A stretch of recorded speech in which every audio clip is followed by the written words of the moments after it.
Have you noticed that your car, when you go over speed bumps or when you brake or when you go around corners, that it doesn't feel as stable and as sure as it used to? That could be your suspension. On suspension, the main component is the strut and the shock. And if you have a bad strut and shock, it'll create several problems. Braking issues, stability and cornering, and most of all, excessive tire wear. So, a strut in the car looks like this. You have an upper bearing plate, a bump stop, a coil spring, and a strut to absorb the suspension. That's the essentials of how a strut works.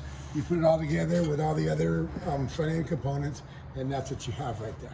So when a strut is bad, that could be for miles, anything over 100,000, the way it drives, the stability of the vehicle, all those things are key factors into the reason why you would change your struts. Also, some vehicles have shock absorbers, which install a little bit differently than a strut. When they're working properly, they're gonna make sure that you don't have excessive bounce. As you can see on this vehicle, we have one that's starting to leak right here already. You can see it starting to leak. So this vehicle is a candidate for brand new shock absorbers. This is what a brand new strut looks like.